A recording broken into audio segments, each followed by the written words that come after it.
Hair transplant అయిన తర్వాత ఏ shampoo వాడాలి? నేను నార్మల్ షాంపూ వాడుకోవచ్చా రెగ్యులర్‌గా? లేదంటే ఏదైనా స్పెసిఫిక్ షాంపూస్ వాడాలా హెయిర్ గ్రోత్ కోసము? జనరల్‌గా ఫస్ట్ 1 మంత్‌లో ట్రాన్స్ప్లాంట్ అయిన తర్వాత మైల్డ్ క్లెన్జర్స్ ఇస్తాము. అంటే పీహెచ్ బ్యాలెన్స్ ఉన్న క్లెన్జర్స్, స్ట్రాంగ్ కెమికల్ లేని క్లెన్జర్స్ వాడతాము. యూజువల్‌గా 4 వీక్స్ దాటిన తర్వాత మనకు ఆల్రెడీ ప్రీవియస్‌గా వాడే ఏదైనా నార్మల్ హెర్బల్ బేస్డ్ షాంపూస్ కానీ, ఆర్గానిక్ షాంపూస్ కానీ మనం మళ్ళీ రెస్టోర్ చేసుకోవచ్చు. షాంపూ అనేది క్లెన్సింగ్‌కి వాడతాం తప్ప దాంతోని గ్రోత్‌కి యూజువల్‌గా ఎటువంటి ఎఫెక్ట్ ఉండదు. స్ట్రాంగ్ కెమికల్స్ ఉన్న షాంపూస్‌ని జనరల్‌గా అవాయిడ్ చేయమని చెప్తాము. ఎందుకంటే హెయిర్ గ్రోత్‌కి అదేమన్నా కొన్నిసార్లు ఎఫెక్ట్ చేసే అవకాశం ఉంటుంది.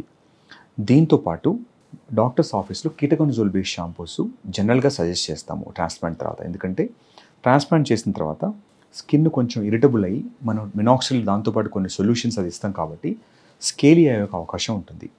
సో ఖచ్చితంగా మైల్డ్ షాంపూస్‌తో పాటు వీక్లీ 2-3 టైమ్స్ ఈ కీటకనజోల్ బేస్డ్ షాంపూస్ కనుక ఖచ్చితంగా మనం వాడాల్సి వస్తుంది. దీంతోని ఇచ్చింగ్ తగ్గడం, స్కేలీనెస్ తగ్గడం, స్కాల్ప్ క్లీన్‌గా ఉండడం. దాంతోపాటు కీటకనజోల్ అనేది మెడిసిన్ హెయిర్ గ్రోత్ కూడా పనిచేస్తుందని రీసెంట్ స్టడీస్‌లో ప్రూవ్ అయింది. సో కీటకనజోల్ షాంపూస్ కూడా ఖచ్చితంగా సజెస్ట్ చేస్తారు. దాంతోపాటు మైల్డ్ షాంపూస్ అంటే కెమికల్‌గా తక్కువ పీహెచ్ బ్యాలెన్స్ ఉన్న షాంపూస్ కనుక లాంగ్ టర్మ్ వాడుకోవచ్చు. ఇఫ్ కేస్ అవైలబుల్ లేనప్పుడు మీరు రెగ్యులర్‌గా కమర్షియల్ దొరికే షాంపూస్ కూడా వాడొచ్చు. దాంతో కూడా ప్రాబ్లం లేదు.